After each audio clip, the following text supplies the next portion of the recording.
उद्धवजींनी काल जो प्रयोग केलाय ना, तो याच समजुतीनं केलाय की मी म्हणजे बाळासाहेब, मातोश्री म्हणजे महाराष्ट्र आणि आम्ही जे बोलतो ती महाराष्ट्राची अस्मिता आहे.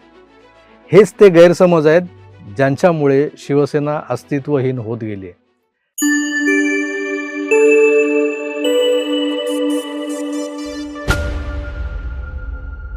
मित्रांनो नमस्कार, जय महाराष्ट्र. आज आमच्या प्रेक्षकांना अपेक्षित असेल की कालच्या शिवसेनेच्या वर्धापन दिनाचं पोस्टमार्टम करावं आम्ही. विशेषतः ठाकरेंच्या मेळाव्यातल्या हसरे क्षण जे आहेत ते तरी ऐकवावेत. पण गंमत म्हणजे काल मुंबईच्या षण्मुखानंद सरस्वती हॉलमध्ये घेतलेला हा जो मेळावा होता, 2800च्या आसपास प्रेक्षकांची आसन क्षमता असलेला हा निश्चितच काल ओसंडून वाहत होता हॉल. म्हणजे किमान 3,500 ते 4,000 लोक या मेळाव्याला हजर होते. अनेकांना आत शिरता आलं नाही म्हणून ते परत गेले.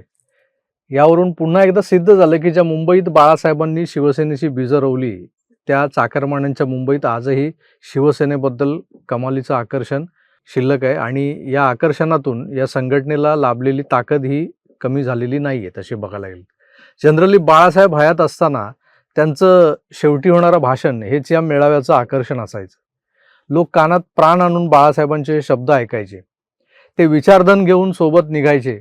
पण बाळासाहेब गेल्यानंतर किंबहुना त्यांच्या प्रकृतीच्या कारणांनी जाहीर सभांमध्ये त्यांनी बोलणं बंद केल्यानंतर सेनेचे मेळावे फ्लॉप नाही म्हणता येणार, पण मिळमिळीत वाटू लागले होते.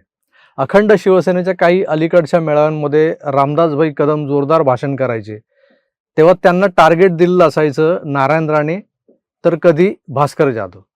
मग त्यांच्या या भाषणांमुळे त्यांची लोकप्रियता वाढते म्हटल्यावर त्यांना थांबवलं गेलं. त्याही आधी माजी मुख्यमंत्री आणि बाळासाहेबांचे सगळ्यात जवळचे समजले जाणारे साथीदार ज्येष्ठ शिवसैनिक मनोहर जोशी सरांना तर दसरा मेळाव्यात येऊच द्यायचं नाही असा आदेश मातोश्रीवरून आला होता. तत्कालीन विभाग प्रमुख सदा सरवणकरांच्या गँगला जबाबदारी दिली गेली होती सरांना रोखण्याची. पण खुद्द पोलीस कमिशनर जोशी सरांना घेऊन शिवाजी पार्कात आपल्यासोबत आले आणि लोचा झाला. व्यासपीठावरूनही त्यांना मग हाकलण्याचा प्लान बी ॲक्टिवेट केला गेला. पुढच्या रांगेतल्या सरवणकरांच्या शाखेतल्याच काही शिवसैनिकांनी मनोहर जोशी सरांची हुर्री उडवली, त्यांच्या विरोधात घोषणा दिल्या आणि सरांना अपमानित होऊन ते व्यासपीठ सोडून जावं लागलं.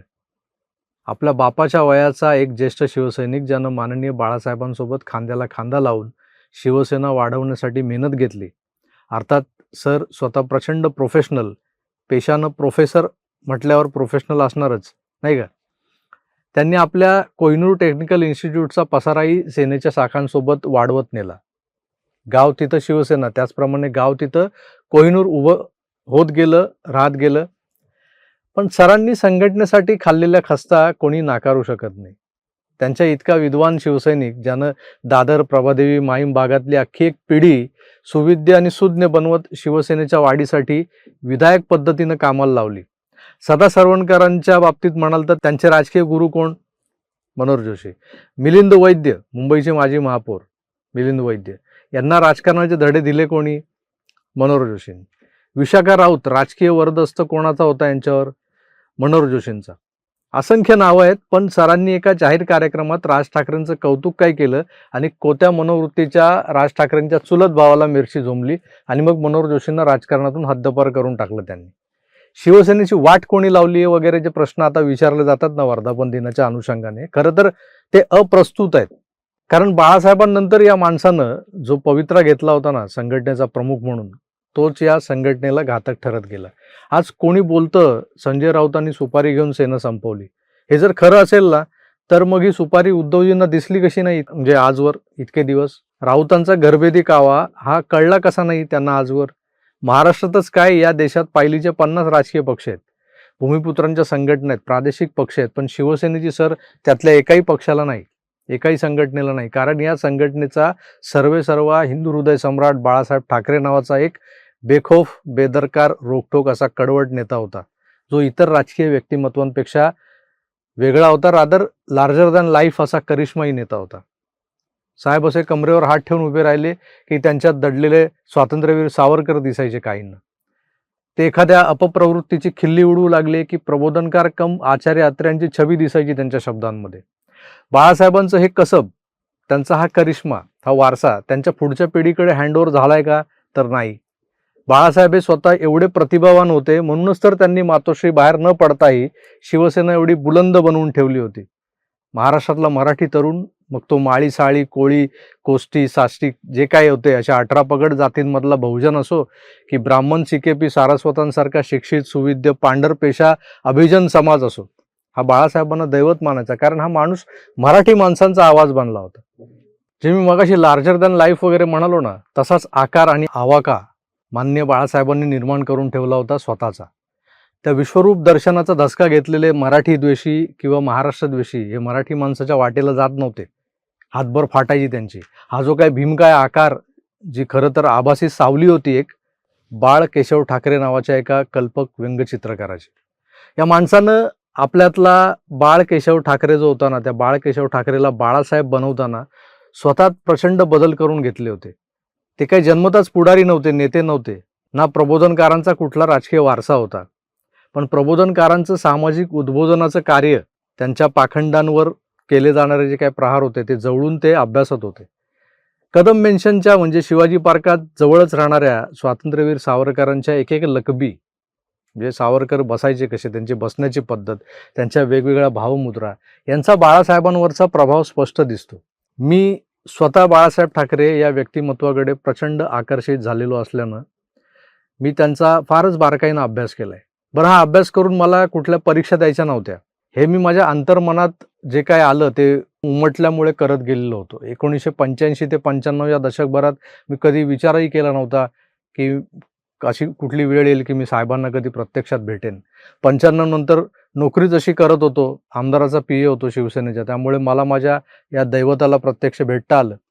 पण पुढची अगदी 2019 पर्यंतची 24-25 वर्ष ही काही सांगत नव्हती मला, की कुठली सूचना देत नव्हती की 2019-20ला कोरोना येईल, तुझी वर्तमानपत्रातली नोकरी जाईल, तुला एक YouTube चॅनल काढावं लागेल, राजकारणावर बोलावं लागेल, विशेषतः शिवसेना आणि बाळासाहेबांवर.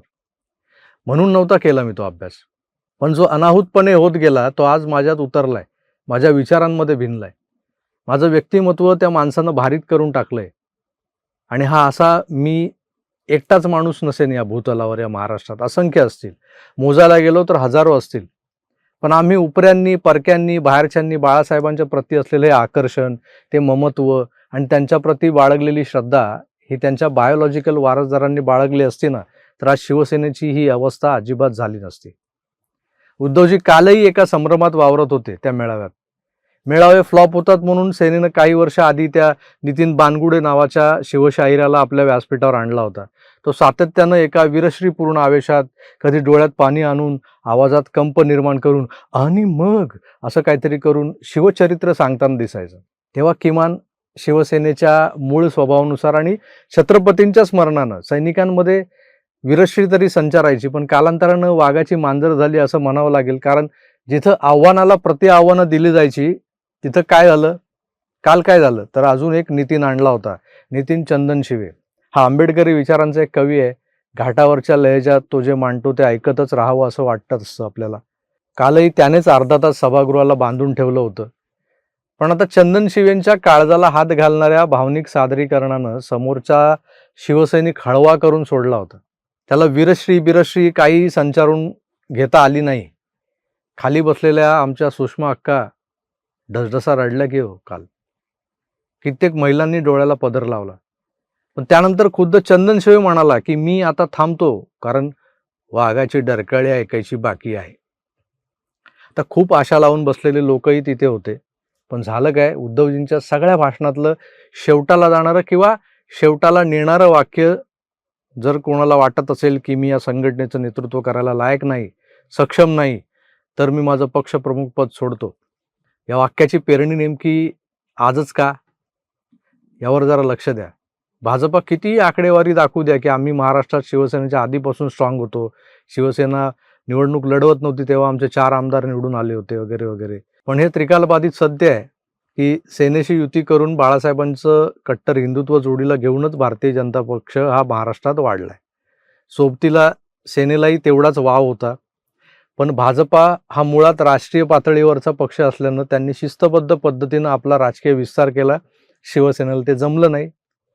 हिंदुत्वाच्या जोडीला त्यांनी माधव व हे ओबीसींना चुचकारणारं टूलकिट वापरलं.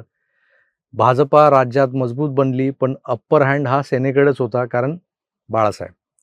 त्या वटवृक्षाच्या सावलीत सारेच विसावायचे. अटलजी, अडवाणीजी, सुषमाजी, अगदी राजनाथ सिंगांपर्यंत या भाजपच्या ज्येष्ठांना महाराष्ट्रात आलं तर मातोश्रीवर हजेरी लावणं हा दंडक नव्हता. पण ते बाळासाहेब ठाकरे या त्या मोठ्या सावलीला गोंजारायला यायचे, आशीर्वाद घ्यायला यायचे. प्रमोद महाजन तर मातोश्रीवर महिन्यातून एकदा तरी जायचे ते हयात असेपर्यंत. बाळासाहेबांचं या सगळ्या मंडळींवर निर्व्याज प्रेम होतं. त्यांच्या येण्यानं बाळासाहेबांना आनंद व्हायचा. त्यांचा अहंकार वगैरे सुखावायचा असं नाही म्हणणार मी, तर लिटरली आनंद व्हायचा.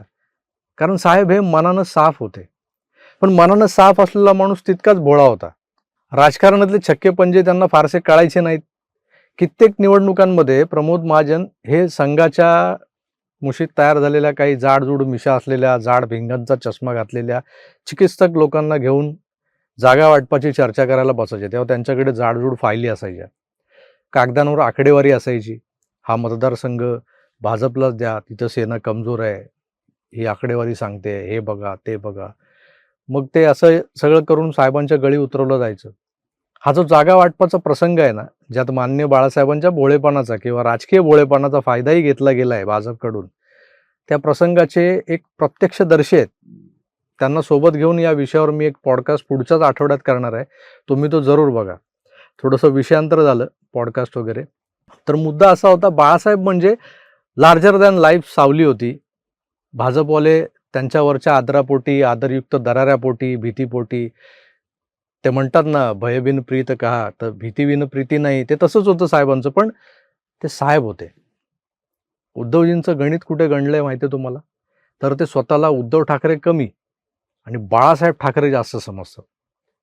बाळासाहेब कमरेवर हात ठेवून उभे राहिले ना आणि समोर जमलेल्या तमाम जनसागरावर एक नजर ते जेव्हा टाकायचे ना, एक नेता आपल्या अनुयायांना निहाळतोय, राजा आपल्या प्रजेकडे पाहतोय असं वाटायचं. उद्धवजी ही नक्कल करतात, ही लकब वापरून बघतात हल्ली सतत. पण त्यांनी कमरेवर हात ठेवले की मागे एक बॅकग्राऊंडला म्युझिक वाजते. मग तिथे बाळासाहेबांची ऐट, तो दिमाग, तो दिसत नाही. काय दिसतं? आजचा भाजपा हा बाळासाहेबांच्या आदरयुक्त भीतीखाली दबलेला भाजप नाही आहे, तर तो एक राष्ट्रव्यापी काय, तो जगातला सर्वात मोठा राजकीय पक्ष बनलेला आहे. त्यामुळे भाजपचे शीर्षस्थ नेते म्हणजे आता मोदी असतील, शहा असतील, हे तर स्वतःच एक लार्जर दॅन लाईफ वाल्या स्टेटसला आलेले आहेत. तर ते कशाला आता मातोश्रीवर उद्धव ठाकरेंसारख्या एका छोट्या प्रादेशिक गटाच्या नेत्यापुढे झुकायला येतील? पण उद्धवजींना हे समजून घेणं आणि पचवणं दोन्ही अवघड झालंय, की तुम्ही बाळासाहेब ठाकरे नाही आहात. तुम्ही बाळासाहेब ठाकरे नाही आहात. भाजपवाले हिंग लावूनही विचारत नाहीत. आता शिल्लक सेना ही हातातून सुटत चालली आहे. मग त्यांच्यातले बाळासाहेब जागे झाले आणि बाळासाहेबांनी 1992 साली दसरा मेळाव्याआधी सामनात जो अग्रलेख लिहिला होता, त्यानुसार मी शिवसेना प्रमुखपद सोडतोय असं ते बोलले होते. त्यांची उद्धवजींनी काल ओढली. आधीच त्या नितीन चंदनशिवेंनी हळवं केलं होतं वातावरण सगळं. त्या वातावरणात पुन्हा एकदा माहेरची साडीचा प्रयोग लावण्यात आला. पण मी नेतेपद सोडतो, मी पक्षप्रमुखपद सोडतो हे बोलायला आणि त्याचा इम्पॅक्ट शिवसैनिकांवर व्हायला तुम्ही काय बाळासाहेब आहेत का? बाळासाहेबांनी शिवसेनेत घराणेशाही आणू नये, राज आणि उद्धवला आमच्यावर लादू नये, असं मुद्दाम कोणीतरी पसरवलं होतं. खरं तर या दोघांना, किंबहुना उद्धवजींनाच शिवसैनिकांवर लादण्यासाठी जे काही नेपथ्य तयार करायचं होतं, म्हणून बाळासाहेबांनीच ही पुढी सोडली होती. तेव्हा बाळासाहेबांना दैवत मानणारे, त्यांच्यावर प्रेम करणारे सारेच अगदी तुमच्या आमच्यासारखे मराठी तरुण हवालदिल झाले होते. कारण बाळासाहेब हाच तर आमचा जनरेटर होता. बाळासाहेब म्हणजे आमचं पॉवर सप्लाय सर्किट होतं. ते तर बंद झालं तर सगळंच बंद. शिवसैनिक तेव्हा चवताळून उठला, पेटला. साहेबांच्या हातापाया पडून, त्यांना विनवण्या करून तो निर्णय त्यांना मागे घ्यायला लावला. पण एक लक्षात घ्या, शेवटी ते बाळासाहेब होते, हे उद्धवजी आहेत. उद्धवजींनी काल जो प्रयोग केलाय ना, तो याच समजुतीनं केलाय की मी म्हणजे बाळासाहेब, मातोश्री म्हणजे महाराष्ट्र, आणि आम्ही जे बोलतो ती महाराष्ट्राची अस्मिता आहे. हेच ते गैरसमज आहेत ज्यांच्यामुळे शिवसेना अस्तित्वहीन होत गेली आहे. आज नावात ठाकरे आहे जरूर, पण महाराष्ट्राच्या अस्मितेचा किंवा मराठी माणसाचा खरा ब्रँड कोण होता? तर बाळासाहेब, नुसते बाळासाहेब.